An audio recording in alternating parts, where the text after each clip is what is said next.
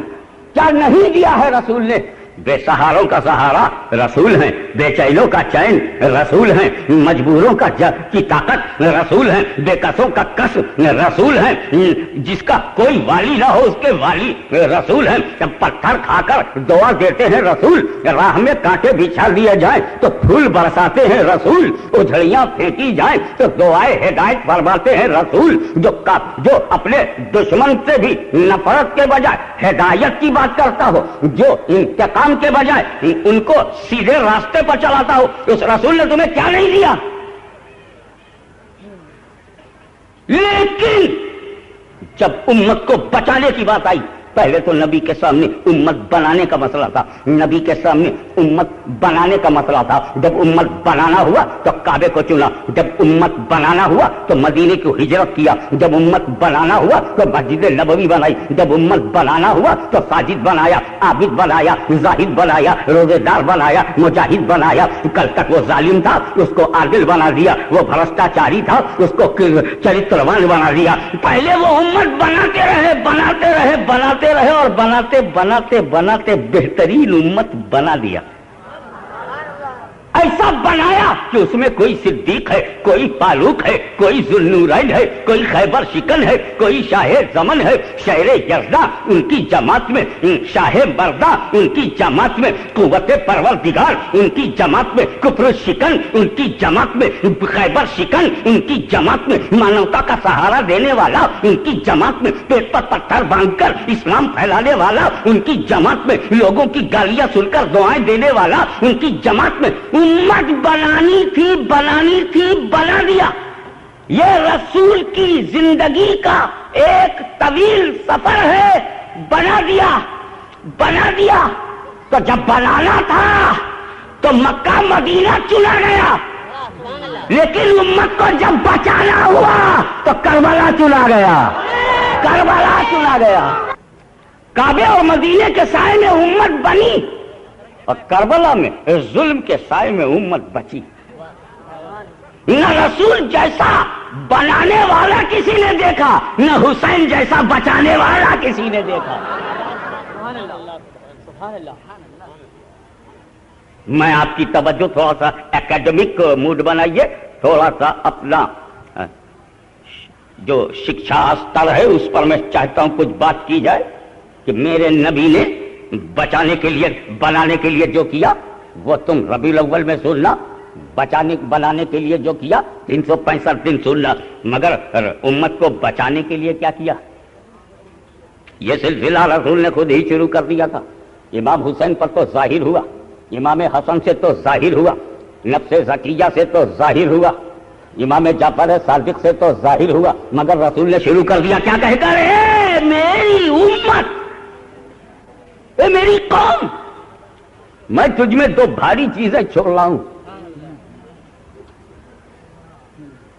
ترکت فیکم الثقلین، میں تم میں دو بھاری چیزیں ویلیبل بہمولیہ دو چیزیں چھوڑ رہا ہوں، اور اگر ان دونوں کو مضبوطی سے پکڑے رہو گے تو گمراہ نہیں ہوگے۔ لن تضلوا، گمراہ نہیں ہوگے کہ گارنٹی ہے، گمراہ نہیں ہوگے۔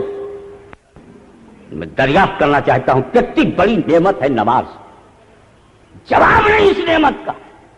افضل العبادات نماز، معراج المومنین نماز۔ جسم تو جسم، روح کو بھی پاکیزہ بناتی ہے نماز، اور دھاتمک شکت کا کیندر ہے نماز، آتما کا شدھیکرن کرتی ہے نماز، روح میں بالیدگی پیدا کرتی ہے نماز، روح کی بھوک مٹاتی ہے نماز، روح کی پیاس مٹاتی ہے نماز، اور حد تو یہ ہے کہ بندہ کو مولا سے ملاتی ہے نماز۔ لیکن کیا میں مبلغین سے پوچھنا چاہتا ہوں، کیا کہیں رسول نے یہ کہا ہے کہ میرے امتی اور نماز پڑھو گے تو گمراہ نہیں ہوگے؟ کربلا میں دیکھو کتنے نماز پڑھنے والے گمراہ ہیں۔ بات کربلا کی چل رہی ہے تو ذہن وہیں رکھو، نماز تو حسین کی کیمپ میں بھی ہے، ابن سعد کے ہاں بھی ہے، نمازی بھی ہے اور گمراہ بھی۔ کتنے روزے دار ہیں جو روزہ بھی رکھتے ہیں اور گمراہ بھی ہیں، کتنے حج کر کے آتے ہیں اور گمراہ بھی ہیں۔ خدا جانے وہ حج کرنے کس نیت سے گئے، یہ گئے کہ کعبے سے نور لے کر آئیں گے، یا کعبے کا سرور لے کر کے آئیں گے، یا ذوق بندگی لے کر کے آئیں گے، یا استغفار کا تحفہ لے کر کے آئیں گے، یا مغفرت کی سند لے کر کے آئیں گے، یا ٹیلی ویژن لے کر کے آئیں گے؟ خدا جانے کون کیا کیا لے کر کے ادھر سے آتا ہے۔ کوئی اپنے پاپ کو دھو کر آتا ہے، پوتر ہردے لے کر آتا ہے، پاکیزہ نظر لے کر کے آتا ہے، خوشی و خضوع کی دولت لے کر آتا ہے، نظام رحمت پر سراپا رحمت بن کر کے آتا ہے۔ لیکن کون ہے جو یہ کہہ دے حج کرو گے تو گمراہ نہیں ہوگے؟ حج مقدس عبادت ہے، روزہ مقدس عبادت ہے، نماز بہترین عبادت ہے، مگر رسول نے کہیں نہیں کہا نماز پڑھو گے تو گمراہ نہیں ہوگے، روزہ رکھو گے تو گمراہ نہیں ہوگے، حج کرو گے تو گمراہ نہیں ہوگے، زکات دو گے تو گمراہ نہیں ہوگے۔ مگر جب کہا میں تمہیں دو بھاری چیزیں دے رہا ہوں، قرآن اور اہل بیت، تو ساتھ ہی ساتھ یہ بھی فرمایا کہ دونوں کو پکڑو گے تو گمراہ نہیں ہوگے۔ یہ ضمانت نبی کریم صلی اللہ علیہ وسلم نے خود لی ہے کہ اگر تم قرآن اور اہل بیت کو مضبوطی سے پکڑو گے تو گمراہ نہیں ہوگے۔ یہاں پر میں جو توجہ چاہتا ہوں اس کی وجہ یہ ہے کہ میرے جسم میں بہتے ہوئے خون کی ایک ایک بوند میں حب صحابہ ایمان بن کر دوڑ رہا ہے۔ میں کسی صحابی کی توہین کو اپنے مسلک کی بنیاد پر، کسی صحابی کی انسلٹ کو، ان کی بھرسنا کو پسند نہیں کرتا، بھرسنا ایسے بھی بری چیز ہے، لیکن صحابہ کرام جن کی عظمت کی چوکھٹ پر ہاشمی کے ماں باپ قربان، جن کی عظمتوں کا اندازہ لگانا آج کے بڑے سے بڑے ودوان کے لیے سمبھو نہیں ہے، بڑے سے بڑے عالم و فاضل کے قلم کے دائرے میں عظمت صحابہ کی حد بندی نہیں ہو سکتی۔ لیکن اسی لیے تو میں نے سوچا یا رسول اللہ، جب قرآن کا ساتھی ہی بنانا تھا، قرآن کے ساتھ کسی کو کرنا تھا، تو اے رسول آپ نے صحابہ کو کیوں نہیں کیا؟ آپ یہ بھی کہہ سکتے تھے میں تم میں دو بھاری چیزیں چھوڑ رہا ہوں، ایک قرآن دوسرے صحابہ، دونوں کو مضبوطی سے پکڑو گے تو گمراہ نہیں ہوگے۔ یہ صحابہ کی جگہ اہل بیت کیوں؟ قرآن اور اہل بیت کو پکڑو گے تو گمراہ نہیں ہوگے، قرآن اور صحابہ کیوں نہیں؟ کیونکہ صحابہ کی عظمت آپ نے ہمیں بتائی ہے۔ صدیق اکبر افضل الصحابہ ہیں، عشرہ مبشرہ میں سب سے عظیم ہستی کا نام ابو بکر صدیق رضی اللہ تعالیٰ عنہ ہے۔ اقتدوا بالدین من بعد ابو بکر و عمر، دین میں میرے بعد ابو بکر و عمر کی پیروی کرو۔ پیروی کرنے کو کہا اصحابی کالنجوم بجہم اقتدیتم اہتدیتم، میرے صحابہ مثل ستارے ہیں، ان میں سے کسی کی پیروی کرو گے تو ہدایت پاؤ گے۔ وہ صحابہ جو محدثین کی اصول میں، محدثین کے اصول کی روشنی میں کلہم عدول، وہ صحابہ اصحابی کالنجوم، وہ صحابہ جن کے سقا ہونے پر مجتہدین، متکلمین، مجددین، محدثین گواہ ہوں، وہ صحابہ جن کے تصور سے دجلہ کی چھاتی پھٹ جائے، وہ صحابہ جنہوں نے کیسر و کسرا کی بنیادیں ہلا دی، وہ صحابہ جنہوں نے انطاکیہ پر اسلام کا پرچم لہرا دیا، وہ صحابہ جنہوں نے پیٹ پر پتھر باندھ کر نعرے تکبیر کی صدائیں بلند کی، وہ صحابہ کہ اگر منبر پر کھڑے ہو جائیں تو ساریہ کو آواز دے دیں، وہ صحابہ کہ اگر دریائے نیل کو خط لکھ دیں تو دریائے نیل کا مزاج بدل جائے۔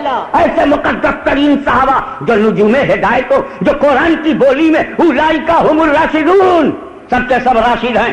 سب کے سب رشد و ہدایت والے ہیں، تو صحابہ کرام راشد ہیں، صحابہ کرام مرشد ہیں، صحابہ کرام ہادی ہیں، صحابہ کرام مہدی ہیں۔ علیکم بسنتی و سنت الخلفاء الراشدین المہدیین، تمہارے اوپر میری سنت اور میرے خلفاء راشدین کی سنت ضروری ہے۔ اے رسول، پیروی کرنا ہو تو آپ کہتے ہو ابو بکر عمر کی پیروی کرو، سنت پہ چلنا ہو تو آپ کہتے ہو میری سنت پر اور خلفاء راشدین کی سنت پر چلو۔ آپ جب فضیلت بیان کرنی ہوتی ہے تو آپ صحابہ کو لزوم ہدایت کہتے ہیں، اور جب ہم حدیث کی روایتیں کرتے ہیں تو انہیں عادل کہتے ہیں، راشد و مرشد سمجھتے ہیں۔ تو انہی کو قرآن کے ساتھ جوڑا کیوں نہیں؟ یہ اہل بیت کیوں؟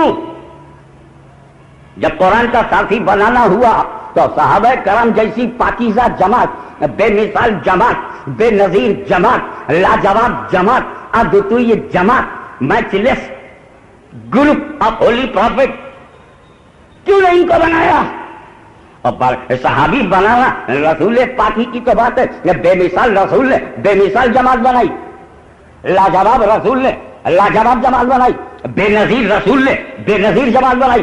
We can't find any another man in history like Muhammad who performed the duties of 3 men at the same time, for he was a founder of a religion, he created a new kingdom and he gave birth to a new nation۔ جب پیغمبر جیسا کوئی پیغمبر نہیں تو اس کی بنائی ہوئی جماعت جیسی کوئی جماعت نہیں ہو سکتی، اس کے دیے ہوئے اسلام جیسا کوئی مذہب نہیں ہو سکتا، اس کے دیے ہوئے صحابہ جیسے صحابہ نہیں ہو سکتے۔ تو اے میرے رسول، اب آپ کو اپنی امت کو بچانا تھا تو قرآن کے ساتھ صحابہ کو کیوں نہیں جوڑا؟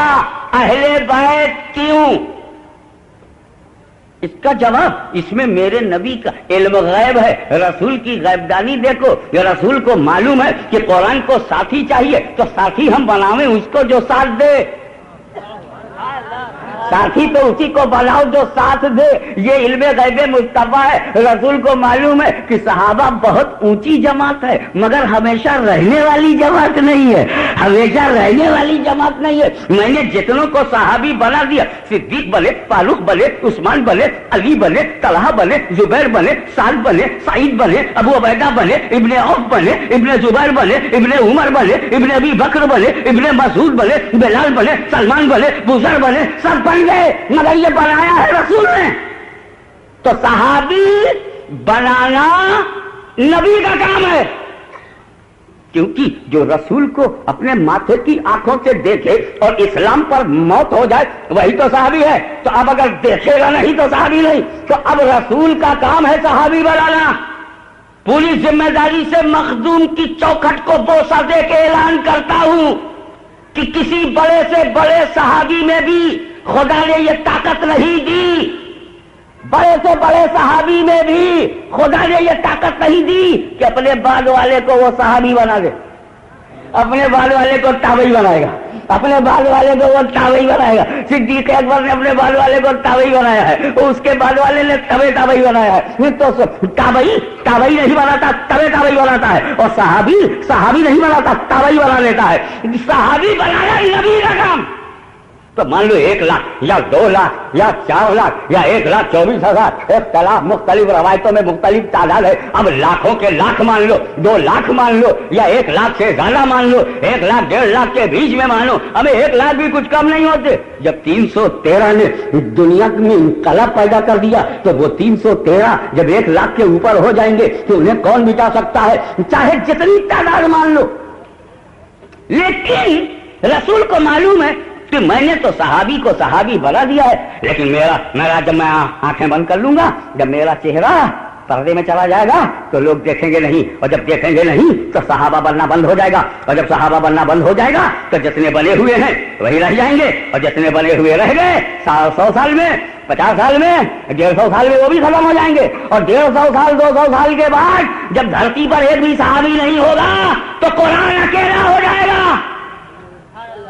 اسی لیے غیبدار نبی نے صحابہ کو قرآن سے نہیں جوڑا کہ 100-200 سال کے بعد قرآن تنا ہو جائے، رسول نے اہل بیت کو جوڑا کہ قیامت کی صبح تک قرآن کبھی اکیلا نہیں ہوگا۔ تو جو قرآن سے کبھی الگ نہیں ہوگا، قرآن جس سے الگ نہیں ہوگا، اس کا نام علی ہے، اس کا نام فاطمہ ہے، اس کا نام حسن ہے، اس کا نام حسین ہے۔ چن لیا نبی نے، موقع دیا گیا کہ جب بے کلمہ اسلام کے بدخواہوں نے حملہ کیا تو علی سامنے آئے، جب چھپے ہوئے لوگوں نے اسلام کو مٹانا چاہا تو حسن سامنے آئے، اور جب طاقت کا سہارا لے کر اسلام کو مٹایا گیا تو حسین سامنے آئے۔ میرے نبی کا عدل بھی دیکھو اور فضل بھی دیکھو۔ رسول کے ساتھ صحابہ کرام نے بڑی بڑی قربانیاں دی اور اسلام مضبوط ہو کر سامنے آیا، اس کی حکومت بھی قائم ہو گئی جس کا نام خلافت راشدہ ہے۔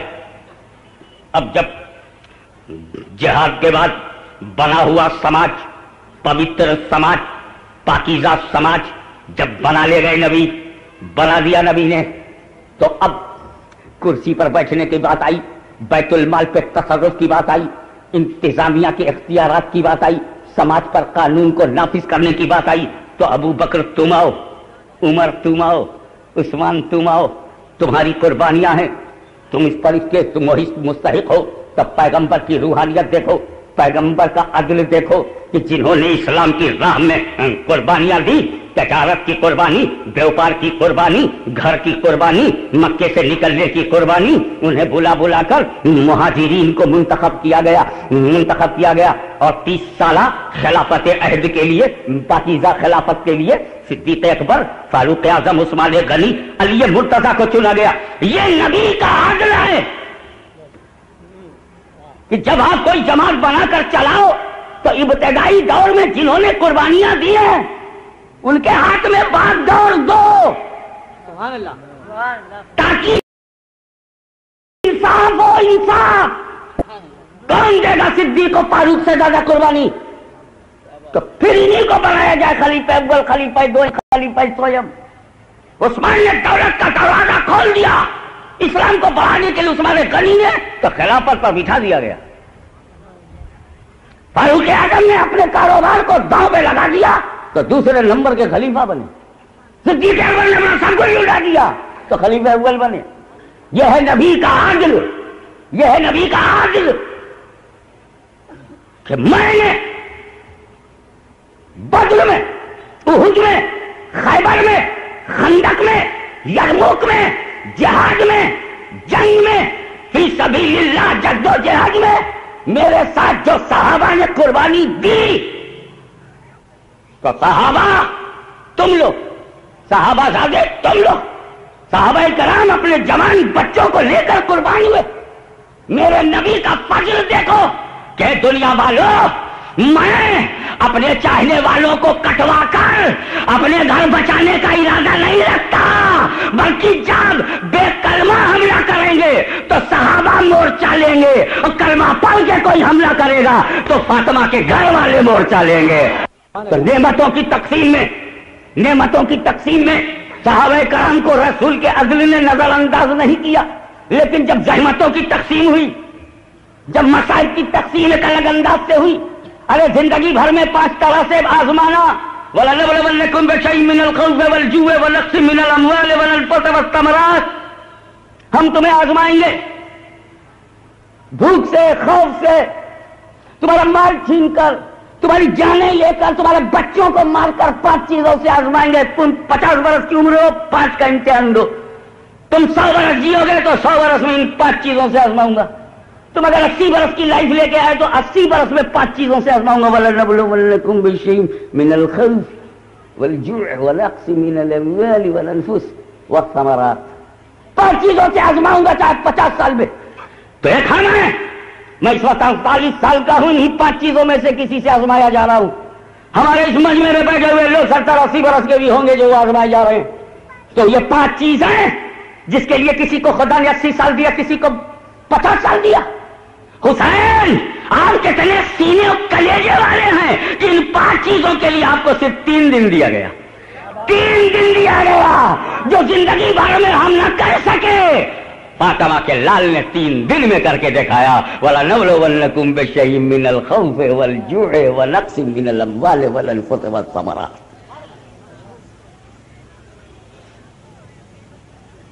اب امام حسین پیدا ہوتے ہیں خوشی ہے، جب باب حسن پیدا ہوتے ہیں خوشی ہے، نام پوچھا علی تمہارا کیا ارادہ ہے؟ کہا میرا تو خیال حرب رکھنے کا تھا۔ سرکار نے کہا نہیں، ٹھہر جاؤ، مجھے آسمانی نام کا انتظار ہے۔ سبحان اللہ۔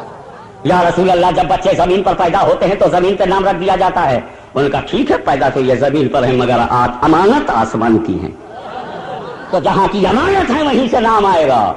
تو جواب دیا گیا کہ جس طرح سے ماضی میں حضرت ہارون کے تعلق سے ان کے صاحبزادوں کا نام جو نسبت موسیٰ کو ہارون سے ہے، ہارون کو موسیٰ سے، وہی نسبت علی کو مجھ سے ہے، تو ہارون کے بیٹے کا نام شبیر و شبر رکھا گیا۔ اس کی عربی میں جب اس کو عربی زبان میں منتقل کیا گیا تو حسن و حسین رکھا گیا۔ سبحان اللہ۔ خوشی کی بات ہے، لیکن رسول پیدائش کے فوراً بعد مغموم ہو جاتے ہیں، غمزدہ ہو جاتے ہیں۔ پوچھا لوگوں نے سرکار یہ کیا؟ کہا جبریل امین نے مجھے ابھی ابھی یہ خبر دی ہے کہ یہ حسین جو میرا نور نظر ہے، لخت جگر ہے، میرے دل کا ٹکڑا ہے، فاطمہ کے دل کا چین ہے، یہ حسین ہے، میری امت اس کو کربلا کے میدان میں قتل کرے گی، اسے شہید کرے گی۔ شہادت کی خبر بھی ہے، شہادت کا تصور لے کے پال رہے ہیں رسول، شہادت کے لیے تیار کر رہے ہیں علی مرتضیٰ مشکل کشا، شہادت کے لیے تیار کر رہے ہیں فاطمہ الزہرا، شہادت کے لیے تعاون کر رہے ہیں حسن مجتبی۔ اس کو چنا گیا اور یزید تخت پر بیٹھا، مطالبہ ہوا کہ تمہیں میری بیعت کرنی ہوگی، آتم سمرپن کرو میرے آگے۔ یہ اندھیرے کو کیا ہو گیا؟ اجالے سے ہاتھ مانگے۔ یہ ظلم و اتیاچار کو کیا ہو گیا کہ نیائے سے سہایتا مانگے۔ یہ پشوتا کو کیا ہو گیا ہے کہ مانوتا سے ہیلپ مانگے۔ یہ جانور کو کیا ہو گیا ہے کہ انسان کو بھی اپنے اندر شامل کرے۔ یہ یزید کو کیا ہو گیا ہے کہ حسین سے ہاتھ مانگے۔ وہ تو یہ بھی بھول گیا کہ حسین کون ہے۔ یہ حسین تو وہ ہیں کہ رسول نے زندگی تو زندگی، رسول نے زندگی تو زندگی، بندگی میں بھی نہیں بھلایا حسین کو۔ سبحان اللہ، بے شک۔ یہ ہے عظمت حسین۔ چنانچہ نبی نے نواسے کو سمجھایا ہے سجدے کی حالت میں، اٹھایا ہے سجدے کی حالت میں، تو رسول نے حسین کو اٹھایا سجدے کی حالت میں، تو حسین نے بھی اپنی وفاداری رسول سے نبھایا کربلا میں سجدے کی حالت میں۔ اگر تم اٹھانا جانتے ہو، ہم وفاداری نبھانا جانتے ہیں۔ چنانچہ اب میں تاریخی واقعات کے پس منظر میں آپ کو تھوڑی دور اور آگے لے چلوں، اور موقع ملا تو دیگر شہادتیں بیان کر لوں گا، لیکن ابھی میرا نقطۂ نظر محور فکر ذات پاک حسین ہے۔ عاشورہ کا دن ہے۔ اس سے قبل کے مناظر یہ تھے کہ مکہ معظمہ سے امام علی بخاری نے امام مسلم بن عقیل کو کوفے کے صحیح حالات جاننے کے لیے بھیجا کہ تم وہاں سے جب خط لکھو گے تب میں بھروسہ کر کے آؤں گا۔ امام مسلم جب وہاں پہنچے تو کوفے میں لوگوں نے استقبال کیا، مرید ہوئے، بیعت کیا، وفاداری کی قسمیں کھائیں۔ 20,000 دیکھتے دیکھتے بیعت میں آ گئے۔ تعداد بڑھتی رہی، وہ مطمئن ہوئے، خط لکھ دیا۔ خط لکھنے کے بعد ابن زیاد بھیس بدل کر داخل ہوا۔ حضرت نعمان بن بشیر کو معزول کیا گیا، ابن زیاد کے ہاتھ میں چارج آ گیا۔ اس نے ظلم و ستم کے لیے مختلف مکاریاں، عیاریاں اور ڈپلومیسی اختیار کی۔ دھیرے دھیرے تجارت کے لالچی، دولت کے بھوکے، کرسی کے لالچی اور دنیا دار طبیعت کے لوگ دھیرے دھیرے خالی ہو گئے۔ وقت وہ آ گیا کہ امام مسلم کے پیچھے نعرہ لگانے والے بھی تھے، اور ایک وقت ایسا امام مسلم کے پیچھے ایک بھی نہ نظر آیا۔ فاطمہ زہرا کے خاندان کی کیا یہی پہچان ہے کہ کبھی نعرہ لگایا جاتا ہے اور کبھی اس کے پیٹھ پیچھے مخالفت کی جاتی ہے؟ شاید علی کی پاکیزہ نسل کی یہی پہچان ہو، شاید فاطمہ الزہرا کی چادر کے سائے کا یہی رنگ ہو، چاہے حسن مجتبی کے فیوز و برکات کا یہ تسلسل ہو، چاہے امام حسین شہید کربلا کی اولاد کی یہی پہچان ہو۔ وہ سیادت اور مظلومیت کا دامن آپس میں جڑا ہوا ہوگا صبح قیامت تک۔ ہر سید مظلوم ہوگا، مظلوم رکھا جائے گا، اسے غیر مسلم نہیں مسلمانوں کے تانے سننے پڑیں گے، بے کلمہ نہیں کلمہ گو کی توہین کا سامنا کرنا پڑے گا۔ کیا نہیں کہا گیا امام حسین کو؟ کیا نہیں گالی دی گئی امام حسین کو؟ امام حسین پاکیزہ ہیں، امام حسین اہل بیت رسول ہیں، امام حسین ابن رسول اللہ ہیں، امام حسین ابن بطول ہیں، لیکن اس کے باوجود گالیاں دی گئی، ان کو برا کہا گیا۔ تو چونکہ کوفیوں پر انہیں اعتماد نہیں تھا، مسلم بن عقیل کو بھیجا، ان کا خط آیا، خود ارادہ کر لیا۔ ادھر مسلم بن عقیل شہید کر دیے گئے جو ہانی کے گھر سے نکلنے پر مجبور تھے۔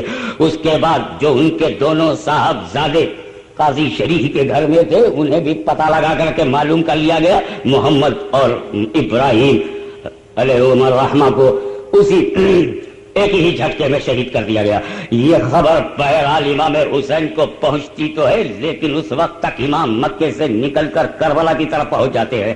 میں بہت تیزی کے ساتھ واقعات کی ترتیب بتا کر کے گزر جانا چاہتا ہوں۔ حر نے روکا بھی اور پھر قدموں میں دل پھینکا بھی، کبھی حسین کو روکتے ہوئے نظر آئے اور کبھی حسین پر قربان ہوتے ہوئے نظر آئے۔ دلوں کا بدلنے والا خدا ہے، مقلب القلوب خدا ہے، دلوں میں سچائی کی قبولیت کی توفیق دینے والا خدا ہے۔ حضرت حر حسین پر قربان ہو کر داخل جنت ہو رہے ہیں، آوان و انصار حسین کے نام پر قربان ہو رہے ہیں، ظہیر بھی قربان ہو گئے، دوسرے حضرات بھی قربان ہو گئے، دیگر جو خیمہ اہل بیت کی دیوار بنی ہوئی تھی وہ سارے مجاہدین شہید کر دیے گئے۔ اب خاندان کی باری آتی ہے تو قاسم نے دیکھا امام حسن کا نور نظر فاطمۃ الزہرا کا لخت جگر حضرت قاسم بن حسن نے امام حسین سے اجازت طلب کی، چچا جان مجھے اجازت دیجیے، جتنے وفادار تھے شہید ہو گئے، آوان و انصار شہید ہو گئے، حر آزاد ہو گئے، حر نام تھا، اسم مسمى ثابت ہوئے، اب حضور مجھے اجازت دیجیے، میں آپ کے قدموں پر اپنا خون بہا کر اپنی وفاداری کی سند چاہتا ہوں۔ امام حسین کے سامنے دو مسئلہ، اپنا بیٹا کیوں نہ بھیجوں، یہ تو میرے بڑے بھائی حسن کا بیٹا ہے۔ بولے قاسم نہیں، تمہیں ابھی جانے کی ضرورت نہیں ہے، تم میرے بڑے بھائی امام حسن کی یادگار ہو، یہ 17-18 سال کے جوان ہو، ابھی تم نے دیکھا کیا ہے؟ ارے میں تیری گردن کٹوا کر کے اپنے بڑے بھائی کو منہ کیا دکھاؤں گا؟ قاسم امام حسین کے پیروں پر مچل گئے کہ چچا جان اگر آپ نے فی سبیل اللہ مجھے اپنی گردن کٹوانے کی اجازت نہیں دی تو میں اپنے بابا امام حسن کو منہ نہیں دکھا سکوں گا، حضور مجھے اجازت دیجیے۔ قدموں سے لپٹ گئے قاسم بن حسن، چھوٹی سی عمر ہے، نہ چہرے پر برابر داڑھی ہے، مونچھوں کی صرف ریکھ ہے، ایک نشان سا ہے، عنفوان شباب کی سیڑھی پر صرف قدم رکھا ہے، کھڑیل جوان ہے قاسم بن حسن، ابھی وہ کلی مکمل پھول بھی نہیں بنی، اور قاسم مرنے کو شہید ہونے کو آگے اجازت مانگ رہے ہیں۔ امام حسین نے فرض کے آگے محبت کو قربان کر دیا، اجازت دے دی، قاسم جاؤ، میری دعائیں تمہارے ساتھ ہیں۔ امام حسین کی پائے عظمت کو چوم کر امام علی مقام سے دعا لے کر حضرت قاسم بن حسن نے یزیدیوں کی طرف رخ کیا۔ یہ فاطمہ زہرا کے گھر کا پہلا مجاہد ہے، چنوتی دیتا ہوا آگے بڑھا۔ ابن سعد نے ایک بہت ہی مضبوط طاقتور ارزق سے کہا کہ تم اس کے مقابلے میں جاؤ۔ وہ بولا ابن سعد تمہیں کیا ہو گیا؟ تم میرے امیر ہو، تمہارا حکم ماننا، تم میرے کمانڈر ہو، تمہارا حکم ماننا میرے اوپر فرض ہے، لیکن کچھ میرا بھی تو خیال رکھو۔ عرب کی بیشتر جنگوں میں میرے ڈنکے بجے ہیں، میں جنگی چالوں کا ماہر ہوں، لڑائی کے جو پیٹرے ہیں، گاؤں ہیں، وہ مجھ سے بہتر کوئی جانتا نہیں۔ بڑے سے بڑے جنرل کرنل مجھ سے پوچھتے ہیں جنگ کی چالیں، اور یہ اس معمولی سے چھوٹے سے دبلے پتلے بچے سے لڑنے کے لیے مجھ کو کہہ رہے ہو؟ ابن سعد نے کہا میں جانتا ہوں کہ تم نے درجنوں لڑائیوں میں مخالف کو دھول چٹایا ہے. میں جانتا ہوں کہ نیزہ مارنے میں تیرا جواب نہیں. میں جانتا ہوں کہ گھوڑے کو ایڑ لگانے میں تو اپنی منشا کے مطابق جدھر چاہے موڑ سکتا ہے. میں جانتا ہوں کہ دشمن کو داؤں دے کر کے تو کہیں بھی حملہ کر سکتا ہے. تو ارزق نے کہا جب تم اتنا جانتے ہو تو مذاق کر رہے ہو کیا؟ یہ قاسم کی عمر دیکھو, اس سے لڑنے کے لیے میں جاؤں تو میری بے عزتی ہے. ہاں دیکھو تم ضد نہ کرو, میں یہ کرتا ہوں کہ میرے 4 بیٹے ہیں, جو سب سے چھوٹا بیٹا ہے اس کو میں بلاتا ہوں قاسم سے لڑنے کے لیے. تو ابن سعد نے کہا ایسا مت کرو, تم قاسم کو دیکھ رہے ہو. ابن سعد معمولی آدمی نہیں تھا, ابن سعد کوئی معمولی گھرانے سے تعلق نہیں رکھتا تھا. حضرت سعد بن ابی وقاص کا بیٹا ہے. حضرت سعد کے بارے میں ایک بات سن لو تاکہ ذہن کوئی گستاخی نہ ہونے پائے, کوئی تمہاری زبان سے زیادتی نہ ہونے پائے. سعد بن ابی وقاص وہی ہیں جو عشرہ مبشرہ میں ہیں, جو مہاجرین میں ہیں, جو عشرہ مبشرہ میں ہیں, مہاجرین میں ہیں, جن کو رسول پاک نے اپنی زبان مبارک سے جنتی کہا ہے. اور اس سے زیادہ ایک اہم بات بتانا چاہتا ہوں کہ احد میں جب جنگ چالو تھی اور رسول پر تیر برسائے جا رہے تھے اور رسول کو ختم کر دینے کی سازش چل رہی تھی, تو سعد بن ابی وقاص رسول کے سامنے دیوار بن کر کے کھڑے ہو گئے, اپنی کمان تان دی اور اس سے تیر کافروں کی طرف مارنے لگے. رسول پاک نے سعد کو آگے کیا اور پیچھے سے تیر دینے لگے. رسول تیر دے رہے ہیں, سعد تیر مار رہے ہیں, رسول تیر دے رہے ہیں, سعد تیر مار رہے ہیں, رسول تیر دے رہے ہیں, سعد کمان چلا رہے ہیں. اور جانتے ہو تیر دیتے دیتے کان میں رسول کیا کہہ رہے ہیں؟ یا سعد فدا کا ابی امی, اے سعد تم پر میرے ماں باپ قربان, اے سعد تم پر میرے ماں باپ قربان. جب رسول کی زبان مبارک سے انہوں نے یہ سنا کہ رسول کہہ رہے ہیں سعد تم پر میرے ماں باپ قربان, تو جذبہ عشق محمدی نے وہ جوش پیدا کر دیا, وفاداری مصطفیٰ نے وہ طاقت عطا کر دیا کہ پوری احد کی تاریخ کو الٹ پلٹ کر رکھ دیا. سعد بن ابی وقاص نے اور مصطفیٰ کی وفاداری کا نیا جھنڈا گاڑ دیا. تو ابن سعد, اسی سعد بن ابی وقاص رضی اللہ تعالی عنہ کے بیٹے, اس نے کہا ارزاق تم قاسم بن حسن کو دیکھ رہے ہو, قاسم کو نہ دیکھو, قاسم میں دیکھو.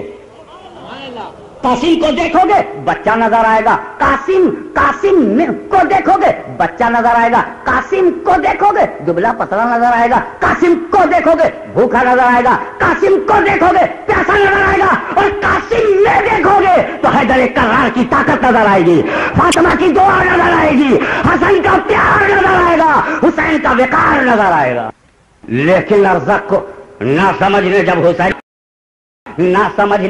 حسین کو نہیں سمجھا تو ابن حسن کو کیا سمجھے گا, قاسم بن حسن کو کیا سمجھے گا. چنانچہ اس نے اپنے چھوٹے بیٹے کو بلایا. وہ چھوٹا بیٹا ایسا ویسا نہیں تھا, بس اب تمہیں سمجھانے کے لیے کیسی مثال دوں, بالکل ڈیل ڈال, کھاتا پیتا, موٹا تگڑا, بمبئی کی بولی میں تو کچھ بھی ہو مگر آسام کی بولی میں وہ چھوٹا سا ہاتھی کی طرح سے تھا.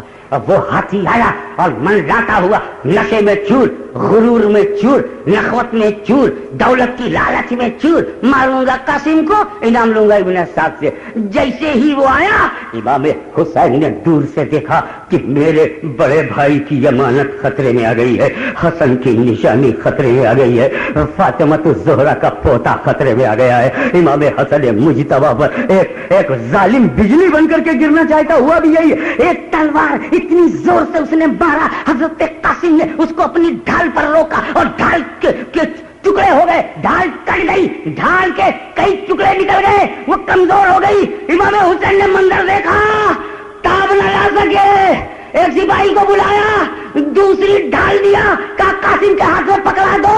مورخ سمجھ رہا ہے حسین ڈھال دے رہے ہیں اور عاشق سمجھ رہا ہے حسین کمال دے رہے ہیں, حسین جلال دے رہے ہیں.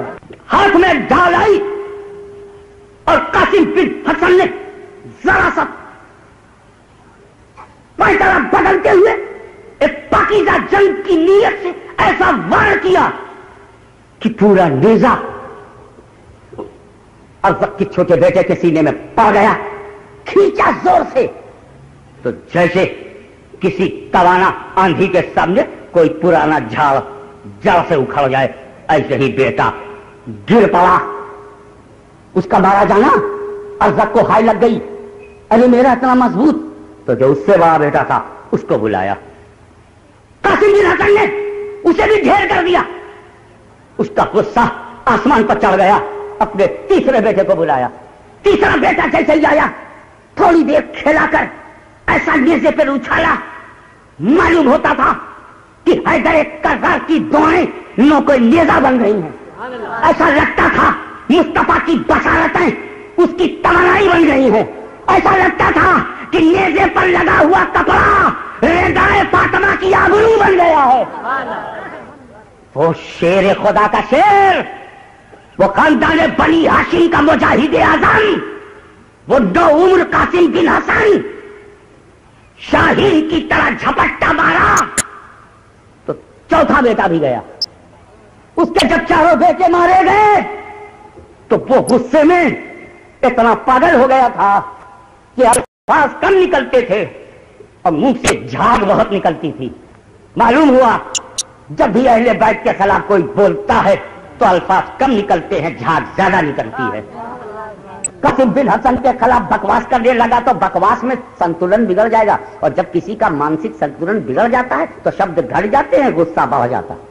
اور ارزق کا حال یہی ہوا، وہ تاؤ میں آیا، قاسم تم نے میرے چاروں بہادر بیٹے مار دیے، میری بڑھاپے کی لاٹھی توڑ دی، میرے بھوشیہ میں اندھیرا ڈال دیا، میں جنگ کا ماہر، میں لڑائی کے پیکروں کا امام، میں جنگی داؤں پیچ کا استاد، اور میرے چاروں بیٹے کو خاک و خون میں تم نے لٹا دیا۔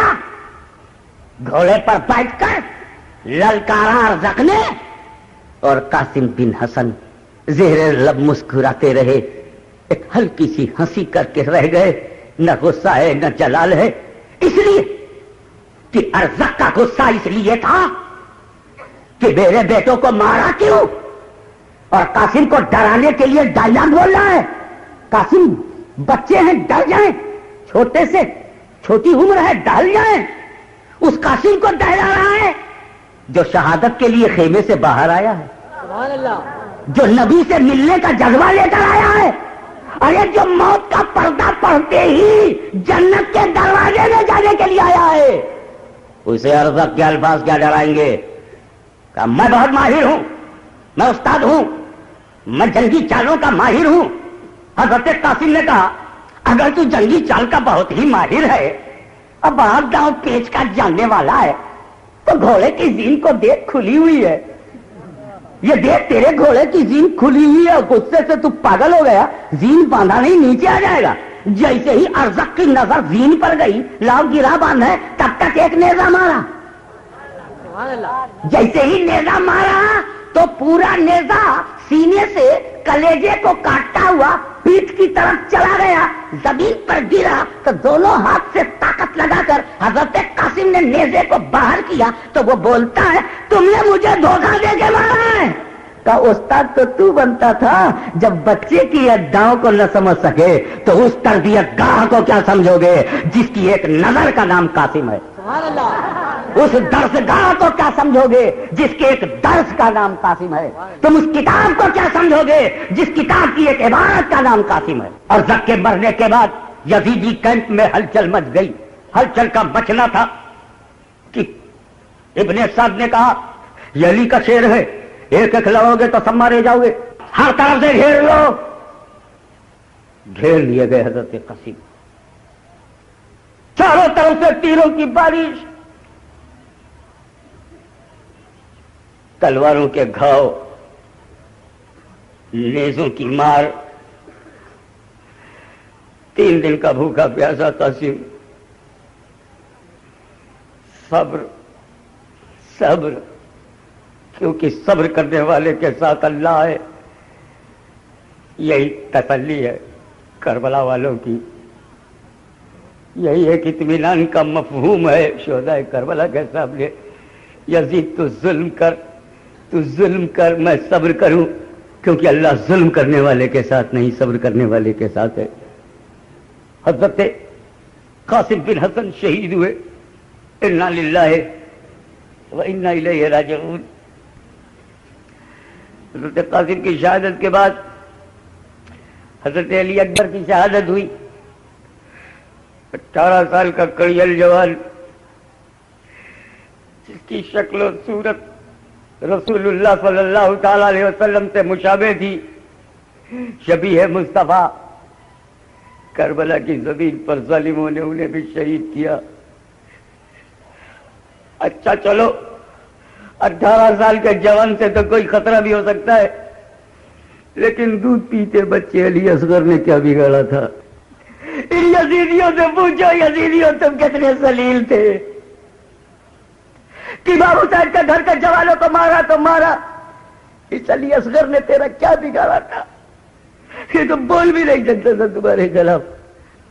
ہوا یہ کہ حضرت زینب نے دباؤ ڈالا، امام حسین پر اصرار کیا کہ حسین جا کر کے اپنے لیے نہیں، میں تمہاری بہن ہوں، میرے لیے بھی نہیں، یہ رباب کے لیے بھی نہیں، ام لیلا کے لیے بھی نہیں، یہ علی اصغر ہے، یہ دودھ بھی نہیں پا رہا ہے، پانی بھی نہیں پا رہا ہے، اس کی زبان کانٹا ہو گئی ہے، بس تھوڑا سا یزیدیوں سے کہو کہ علی اصغر کو پلا دے۔ یہ بچہ، اس بچے سے بیعت کا بھی کوئی معاملہ نہیں ہے، خلافت کے استحکام کا بھی کوئی معاملہ نہیں، اس بچے نے تو کچھ نہیں بگاڑا ہے۔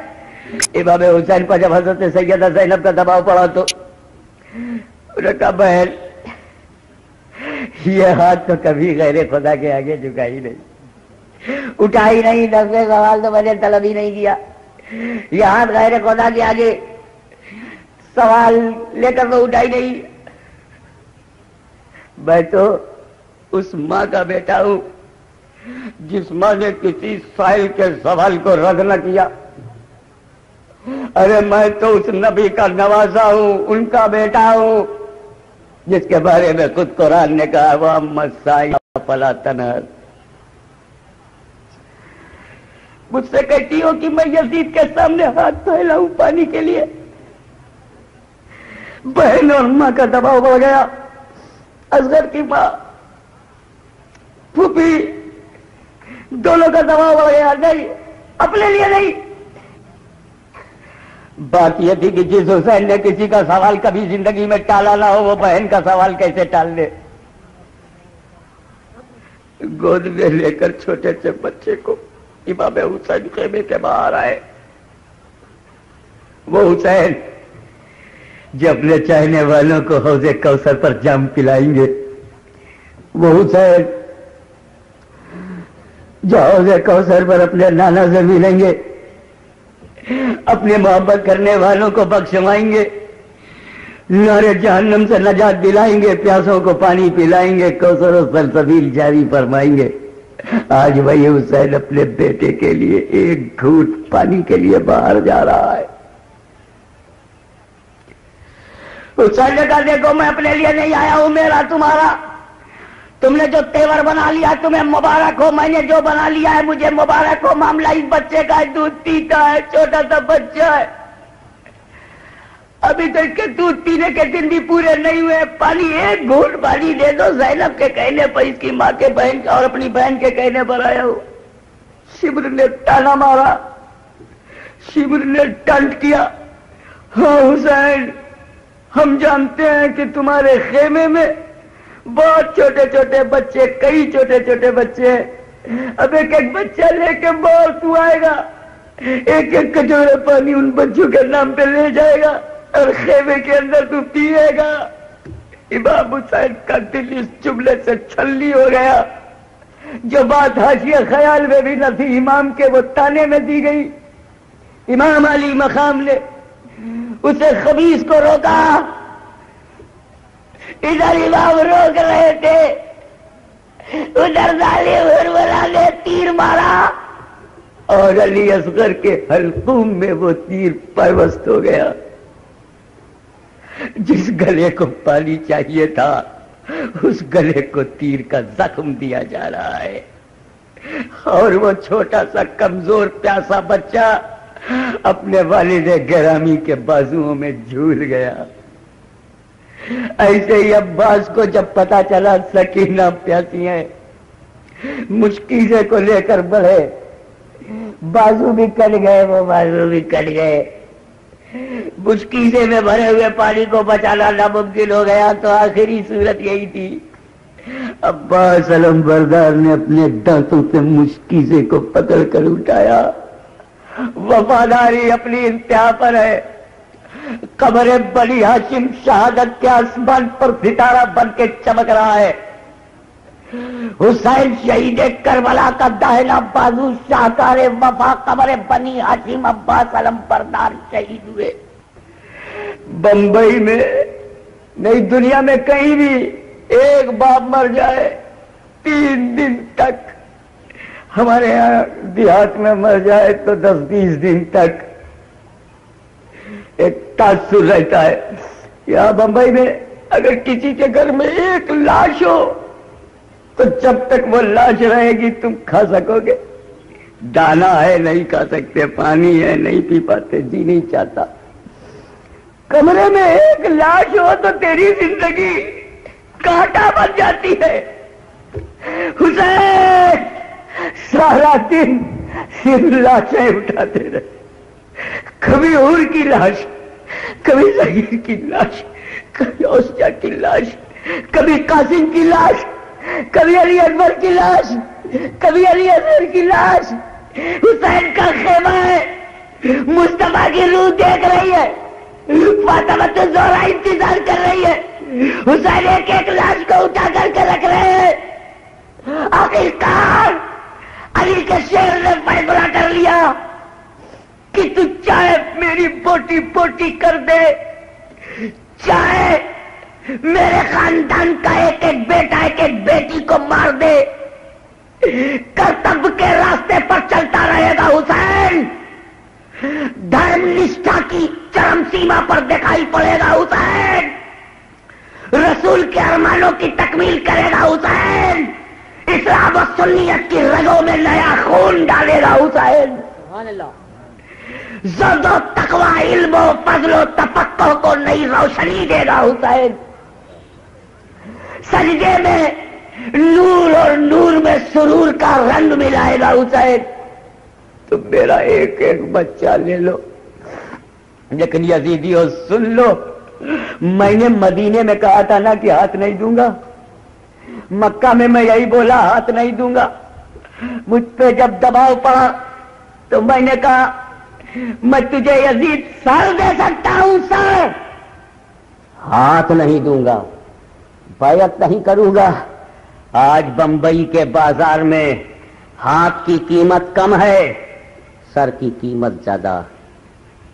کوئی بھی آدمی 5 لاکھ میں ایک ہاتھ کٹوا کر بیچ سکتا ہے، مگر گردن کٹوا نہیں سکتا، کیونکہ گردن کٹوانے کے بعد وہ زندہ ہی نہیں رہے گا، ہاتھ کٹانے کے بعد تو زندہ بھی رہ سکتا ہے.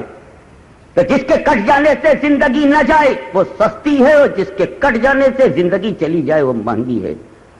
مگر حسین کا معاملہ الگ ہے، مہنگی چیز دے رہے ہیں، سستی چیز روک رہے ہیں. میں سر دے دوں گا، ہاتھ نہیں دوں گا. حسین ہاتھ دے دیتے تب بھی زندہ رہتے، سر دینے کے بعد. کہا سنو، سر دینے کے بعد بھی میں زندہ رہوں گا، سبحان اللہ. لیکن اب میں سر دے کیوں رہا ہوں، ہاتھ کیوں نہیں دے رہا ہوں؟ سنو، یہ سر میرا ہے. حسین کا پوائنٹ آف ویو دیکھو، یہ سر میرا ہے، ہاتھ میرا نہیں ہے. وہ بے ایمان لوگ ہیں جو دوسروں کی چیز دے دیں، ایماندار اپنی چیز دیتا ہے. حسین کی آئیڈیالوجی یہ سر میرا ہے، اسے رائے خدا میں دوں گا تو کاٹ لے، لیکن یہ ہاتھ نہیں دوں گا، کیونکہ اس ہاتھ پر نبی نے ہاتھ رکھ کر حسین کے ہاتھ کو شریعت کا ہاتھ بنا دیا ہے، اسلام کا ہاتھ بنا دیا ہے، تقوی کا ہاتھ بنا دیا ہے، سنت کا ہاتھ بنا دیا ہے. اب اگر یہ ہاتھ یزید کے ہاتھ میں چلا گیا تو وہ شریعت کا ہاتھ پا جائے گا، وہ اسلام کا ہاتھ پا جائے گا. اور جب اہل بیت کسی کو ہاتھ نہیں دیتے تو مدینے والا اسے ساتھ نہیں دیتا. مدینے میں بولا تھا کہ ہاتھ نہیں دوں گا، سر لے جاؤ، مروان سر چاہیے لے جا، مگر ہاتھ نہیں دوں گا. مکے میں پہنچے لوگوں نے کہا ٹھیک ہے، کچھ بھی ہو جائے میں ہاتھ نہیں دوں گا. حر نے گھیرا، کچھ بھی ہو جائے میں ہاتھ نہیں دوں گا. محاصرہ ہوا، حسین بولے ہاتھ بیعت کر لو، نہیں. آباد و انصار شہید کیے گئے، اب نہیں. تمہارے گھر والے مارے گئے، بتاؤ اب نہیں. حضرت قاسم مار دیے گئے، اب کر لو، نہیں.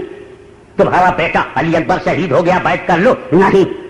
علی اصغر تمہاری گود میں ٹھنڈا ہو گیا بیٹھ کر لو، نہیں۔ عباس بھی مارے جائیں گے، مارے گئے، اب بیٹھ کر لو، نہیں۔ گھوڑے پر سوار ہو گئے، حسین بیعت نہیں۔ نیزوں سے گھیر لیا گیا، حسین کو بیعت نہیں۔ علی کا شیر میدان میں جب آیا، دلدل سوار، علی کا شاہکار، نبی کا اختیار، حرمین کا وقار، جب میدان کارزار میں آیا تو ایسا لگ رہا تھا کہ حسین کے ہاتھ میں خیبر کی للکار آ گئی ہے، ایسا لگ رہا تھا بدر و احد، خیبر و خندق کی گونج حسین کی سرپرستی کر رہی ہے، ایسا لگ رہا تھا کہ صدیق اکبر کی صداقت، فاروق اعظم کی عدالت، عثمان غنی کی سخاوت، علی مرتضی کی شجاعت حسین کی پشت پناہی کر رہی ہے، حسین کی تلوار کی دھار چل رہی ہے، گاجر مولی کی طرح یزیدیوں کو کاٹا جا رہا ہے، اور ایسا محسوس ہو رہا ہے کہ حسین کے ہاتھ کی تلوار میں ذوالفقار حیدری کی دھار موجود ہے۔ شاہ مرداں، شیر جزداں، قوت پروردگار کا شاہکار میدان میں آیا ہے، دلدل سوار کا اشارہ پا رہے ہیں، گھوڑا بھی زخمی ہے، حسین بھی زخمی ہے، چاروں طرف سے تیر کی بارش ہو رہی ہے، اور تیروں نے بھی سوچا حسین کو تو شہید ہونا ہی ہے، حسین کو تو نبی تک پہنچنا ہی ہے، یہ تو جنتی کیا بولے، یہ تو نوجوان جنتیوں کے سردار ہیں، یہ نوجوانان جنت کے سردار ہیں، تو تیر بھی حسین کے جسم کا بوسہ لے رہے ہیں، بوسہ لے رہے ہیں۔ حسین تم بوسہ لینے کی چیز ہو۔ جب مصطفیٰ کو موقع ملا تو حسین کا گلا چوما، تیروں نے ظالم کے ہاتھ میں جب تک تیر تھے تب تک وہ تیر ظالم بن گئے تھے، مگر حسین کے جسم سے جیسے ہی چھو گئے رنگین بن گئے۔ حسین کے خون کی ایک ایک بوند ان کے گھوڑے پر، ان کے بہادر گھوڑے پر پڑ رہی ہے، گھوڑا بھی خون سے رنگا ہوا ہے، حسین بھی خون سے رنگے ہوئے ہیں، رخسار سے خون بہتا جا رہا ہے، حسین ڈھال ہو کر کے گر پڑے، اتنے میں ایک تیر ایسا لگا کہ حسین اس کی تاب نہ لا سکے، اور جیسے ہی وہ نیچے آ پڑے ایک شکی آیا، اس نے حسین کے شانے پر ایسا حملہ کیا کہ حسین کا شانے مبارک کٹ گیا، اور وہ کروٹ سے گر پڑے۔ وہ چاہتے تھے کہ اور وہ ایک گلے پہ تیر لگا، گلے سے امام حسین کے گلے سے خون کا فوارہ شروع ہو گیا، خون کی ایک تیز دھار نکلی۔ امام علی مقام نے اس خون کو جو فاطمہ زہرا کے دودھ سے بنا تھا، اس خون کو جو رسول اللہ کے لعاب دہن سے تیار ہوا تھا، اس خون کو جو علی مرتضی کے چبائے ہوئے لقمے کے کھانے سے بنا تھا، اس خون کو جو رسول پاک کے گھرانے کا خون تھا، جو فاطمہ کے پاکیزہ پریوار کا خون تھا، وہ خون جب بہنے لگا تو اس کو حسین نے اپنے ہاتھ میں لے کر آسمان کی طرف اپنے خون کو اچھال دیا۔ اچھالا اس نیت سے کہ ہاتھ اوپر ہوگا کہ میں اپنے سر کو سجدے میں رکھ سکوں گا، سجدے میں رکھ سکوں گا۔ اس کو زور سے یہ سلام نے ایک اپنا منحوس پیر امام حسین کی لاش مبارک پر رکھی، اور زندہ متحرک بدن مبارک پر رکھی، اور وہ دبایا، مگر علی کے شیر نے یہ طے کر لیا تھا کہ میں بھوکا پیاسا تو مرنا گوارا کروں گا، مگر سجدے کے باہر اپنی روح کو جانے نہیں دوں گا۔ آخری طاقت لگائی حسین نے، اس کا پیر ہٹ گیا، اور حسین نے بارگاہ کبریا میں شکرانے کا سجدہ ادا کیا، اور خون نماز کی حالت میں قفز انصری سے روح پرواز کر گئی۔ انا للہ و انا الیہ راجعون۔ مگر حسین کا اختیار دیکھو، میں پوچھنا چاہتا ہوں، ہاتھ چاہیے تھا یزید کو، مگر کربلا میں کٹا کیا؟ سر کٹا۔ کوفے میں گیا کیا؟ سر گیا۔ دربار یزید میں کون پہنچا؟ حسین کا سر پہنچا، ہاتھ نہیں پہنچا۔ کسی یزیدی کے ذہن میں نہیں آیا کہ لاؤ حسین شہید ہو گئے ہیں تو ان کا ہاتھ کاٹ لو اور ہاتھ کاٹ کر کے ہی لے جاؤ اور یزید کے دربار میں اس کی خوشامد کے لیے کہو کہ دیکھ جب تک حسین زندہ تھے ہاتھ نہیں دیا، میں نے مار کر ہاتھ لے لیا۔ اب یزید اپنی تسلی کے لیے اپنے ہاتھ میں حسین کا ہاتھ لے لے تاکہ لوگ سمجھیں زندہ حسین کا ہاتھ نہیں ملا تو کیا ہوا، مردہ حسین کا ہاتھ تو آ گیا۔ مگر میرے دوستو، حسین کا اختیار دیکھو، حسین کا اقتدار دیکھو، حسین کا پاور دیکھو، حسین کی حکومت دیکھو، قتل ہو رہے ہیں حسین کربلا میں، اور قبضہ ہے یزیدیوں کے ذہن پر، قبضہ ہے یزیدیوں کے خیال پر، قبضہ ہے یزیدیوں کے وچار پر، کیونکہ حسین نے طے کیا تھا میں سر دوں گا ہاتھ نہیں دوں گا، تو ذہنوں پہ قبضہ کر لیا کہ جو تم لے جاؤ تو وہی لے جاؤ جسے میں دینے کے لیے تیار تھا، وہ نہیں لے جا سکتے جسے میں دینے کے لیے تیار نہیں تھا، میں زندہ تھا تب بھی نہیں دیا، تو نے مارا تب بھی نہیں دیا، یہ اس لیے نہیں دیا کہ جب میں تب بھی زندہ تھا اب بھی زندہ ہوں، تو زندگی میں نہ دینے کی میں نے قسم کھائی، تو جب میں زندہ تھا تب نہیں دیا، اور شہادت